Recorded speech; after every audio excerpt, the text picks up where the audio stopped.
تو اس چیز سے آپ کا اٹیچمنٹ، لگاؤ، محبت بہت ہو جائے گا.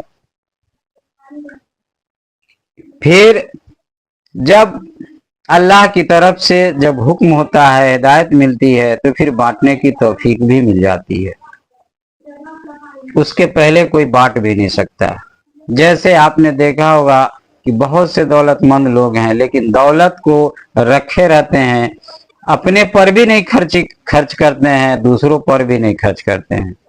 اب کچھ ہی لوگ دنیا میں ایسے ہوتے ہیں جو اپنی دولت کو خرچ کرتے ہیں، اپنے زیادہ سے بڑی دولت کے بڑے حصے کو دنیا کے لوگوں کی ضرورت پہ خرچ کرتے ہیں. مگر ایسے کم لوگ ہیں، بہت کم لوگ ہیں، کیونکہ بہت کم لوگوں کو اس کی توفیق، اس کی سمجھ ملتی ہے کہ دولت کا صحیح استعمال کب، کہاں، کیسے کرنا ہے. بہرحال تو میں اس میں آپ کو ایک ایسے علم کے بارے میں بتانے جا رہا ہوں جس میں تھوڑی سی محنت ہے. دیکھیے، تھوڑی سی محنت تو کرنی ہی پڑے گی. یہ علم اس کے لیے ہے جو اس علم کا دیوانہ ہے، جو اس روحانی علم کو ہر حال میں پانا چاہتا ہے، جو محنت سے پیچھے نہیں ہٹنا چاہتا ہے. یہ علم اس کے لیے بہت محنت نہیں ہے، مگر تھوڑی سی محنت ہے. چلیے میں آپ کو بتاتا ہوں. یہ عمل ہے سورہ ناس کا. قل اعوذ برب الناس ملک الناس الہ الناس من شر الوسواس الخناس الذی یوسوس فی صدور الناس من الجنۃ والناس. یہ جو سورہ ہے قرآن شریف کی سب سے آخری سورہ ہے. آج میں اس کے عمل کے بارے میں آپ کو بتانے جا رہا ہوں کہ اس دنیاوی زندگی میں آپ اس کا فائدہ کس طرح سے اٹھا سکتے ہیں. دیکھیے، اس کا اگر کوئی عامل بننا چاہتا ہے اور اس کا فائدہ اٹھانا چاہتا ہے تو وہ کیسے اٹھائے گا؟ اس کا کیا فائدہ ہو سکتا ہے؟ اگر آپ اس کا عامل بنتے ہیں، عمل کرتے ہیں، تو ایک فائدہ یہ کہ کسی کے اوپر جن، شیطان، خبیث اگر ہے اور اس کو پریشان کرتا ہے تو آپ اس کو بھگا سکتے ہیں. اس کا تعویذ دے کر، اس کا گنڈا دے کر، یا پھر اس کا پانی پڑھ کے اگر آپ اس کو پھونک کے دے پینے کے لیے، ہے نا، 11 دن 21 دن، تو وہ ٹھیک ہو جائے گا. ایک تو ہی ہو گیا. دوسری بات ہے کہ کوئی کہیں بھاگا ہوا ہے اور گیا ہوا ہے اور اس کا کوئی چاہنے والا ہے جو اس کو اپنے پاس بلانا چاہتا ہے، چاہے اس کی بیوی ہو، چاہے اس کا شوہر ہو، چاہے اس کا محبوب ہو، چاہے اس کا عاشق ہو، چاہے اس کی ماں ہو، چاہے اس کا والد ہو، چاہے بیٹا ہو، کوئی بھی ہو جو اس کو اپنے پاس بلانا چاہتا ہے یا اپنی محبت اس کے دل میں پیدا کرنا چاہتا ہے، تو یہ اس میں کام آ سکتا ہے. اس کے بعد جو عامل ہے وہ اگر اس کو پڑھ کے کسی کو اس نیت سے دے گا کہ وہ اس سے محبت کرے تو وہ محبت کرنے لگے گا. تو یہ جو ہے، یہ 4 فائدے آپ کو اس عمل سے مل سکتے ہیں اگر آپ اس کے عامل بننا چاہتے ہیں تو. یہ 4 فائدے کم نہیں ہیں. دنیاوی زندگی میں اکثر اسی کی ضرورت پڑتی رہتی ہے. ایک عمل کر لینے سے آپ کے ایمان میں ترقی ہو سکتی ہے، کیونکہ یہ عمل فیل نہیں کرتا ہے. یہ عمل ہر حال میں پاس کرتا ہے. جو طریقہ ہم نے بتایا ہے، اگر آپ اس پہ عمل کرتے ہیں صحیح طریقے سے تو چلیے عمل کا پورا طریقہ سمجھتے ہیں. دیکھیے، کھانے پینے کا اس عمل میں کوئی پرہیز نہیں ہے. پہلی بات، جو بہت سے لوگ ڈر جاتے ہیں جلالی جمالی، اس میں کوئی روزہ بھی نہیں رکھنا ہے. بس اس طرح سے پرہیز نام کا کوئی چیز نہیں ہے. مگر تھوڑا سا جو شرط ہے وہ یہ ہے کہ آپ کو یہ عمل کرنا پڑے گا کسی بھی قبرستان میں. ٹھیک ہے؟ اب یہ ہندو کے قبرستان، اگر کوئی ہندو کر رہا ہے تو وہ مرگھٹ میں بھی کر سکتا ہے، کوئی ڈاؤٹ نہیں ہے، لیکن مسلمان کے قبرستان میں کرے تو زیادہ اچھا ہے. ٹھیک ہے؟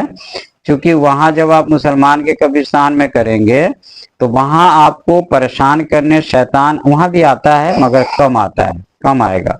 مگر ہندوؤں کے جو شمشان ہے وہاں آپ کو پریشان کرنے زیادہ آئے گا. حالانکہ وہ زیادہ جو آئے گا وہ اگر روحانی آنکھ آپ کی نہیں کھلی ہے تو آپ کو دکھائی نہیں دے گا، بلکہ وہ آپ کے سپنے میں آئے گا، خواب میں آئے گا، باقی ایسے کوئی پریشانی نہیں ہوگی۔ تو بہت کم لوگ ہیں جس کو دکھائی دیتا ہے، روحانی آنکھ کھلی رہتی ہے، نہیں تو نظر کچھ نہیں آئے گا۔ بس ایک جگہ کہیں پہ صاف ستھری جگہ قبرستان میں دیکھ لینی ہے، اور وہاں پہ بیٹھ کے یا کھڑے کھڑے بس 300 بار اس کو پڑھنا ہے۔ ایک بار بسم اللہ الرحمن الرحیم پڑھنی ہے، اور اس کے بعد یہ سورہ کو شروع کرنا ہے، اور بس ایک ہی بار بسم اللہ الرحمن الرحیم پڑھنی ہے، اور 300 بار اس قل اعوذ برب الناس کو شروع سے لے کے آخر تک پڑھ لینا ہے۔ پڑھ کے میں نے بتا بھی دیا ہے۔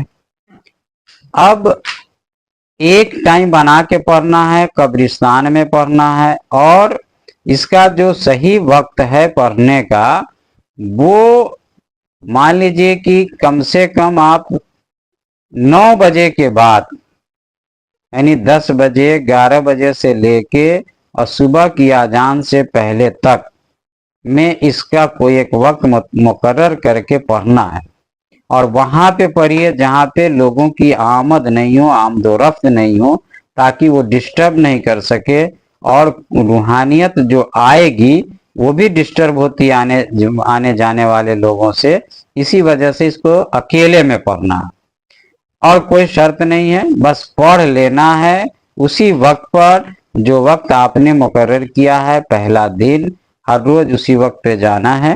2-4-5 منٹ کبھی کبھی ادھر ادھر ہو جائے تو کوئی بات نہیں ہے، بس آپ نے پڑھ لیا۔ پڑھنے کے دوران ہلکا پھلکا آپ کو کچھ احساس ہو سکتا ہے، جیسے کہ کچھ ادھر ادھر آپ کو سانپ گھومتا پھرتا دکھائی دے سکتا ہے، کتا آپ کو دکھائی دے سکتا ہے، بلی دکھائی دے سکتی ہے، یہی 3 جانور آپ کو آگے پیچھے آپ کے کریں گے۔ مگر کبھی کبھی کیا ہوتا ہے کہ جو اوریجنل میں کتا بلی سانپ ہوتا ہے، جس کو کھلی آنکھ سے ہر انسان دیکھتا ہے، وہی رہے گا، اور آپ کا جو پڑھائی سے جو روحانیت آیا ہے وہ بھی اسی شکل میں آپ کو اکثر یہی تینوں میں سے کوئی شکل میں وہ آئے گا آپ کے پاس، مگر وہ آئے گا تو آپ کو ڈسٹرب نہیں کرے گا، اور اگر آپ کا صحیح ہو تو وہ آئے گا۔ اگر آپ کا وہ موکل ہے، پڑھنے سے آیا ہے، تو آپ کے سامنے آئے گا، بیٹھے گا، وہ آپ کو ڈسٹرب نہیں کرے گا، اور پھر وہ پڑھائی ختم ہوتے ہی اپنے آپ وہ چلا جائے گا، بس وہ آپ سے کوئی ڈسٹرب نہیں کرے گا، بس وہ چلا جائے گا، یہ چیز ہے۔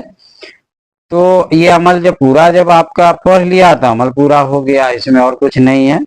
کوئی موکل آپ کو سامنے سے آ کے کوئی بات چیت نہیں کرے گا، اس طرح سے ایسا کچھ نہیں ہونے جا رہا ہے، کوئی ڈرنے کی بات نہیں ہے، کوئی پاگل اگل ہونے کی بات نہیں ہے، ٹھیک ہے۔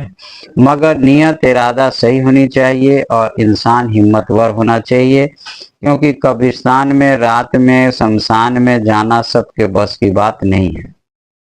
یہ تو میرے بھی بس کی بات نہیں تھی بھائی، ہے نا، میں تو بنا پڑھے رات میں نہیں جا سکتا تھا، اکیلے نہیں جا سکتا تھا، پھر میں نے دھیرے دھیرے کیا کیا کہ اپنے ڈر کو بھگایا، بھگاتے اس میں بھی بہت وقت لگ گیا۔ مطلب سوچئے کہ 2001 سے جب شروع کیا تھا تو 2009 میں جا کر میرا ڈر کے جو ہے وہ ختم ہوا تھا۔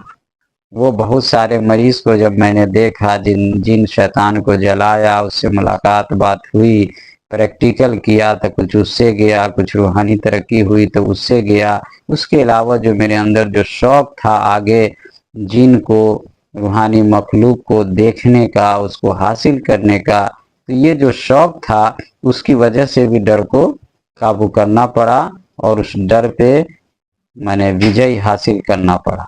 بہت آسان نہیں تھا میرے لیے یہ راستہ، بس شوق تھا، پانے کا جذبہ تھا، اس لیے قربانی پر قربانی میں دیتا گیا۔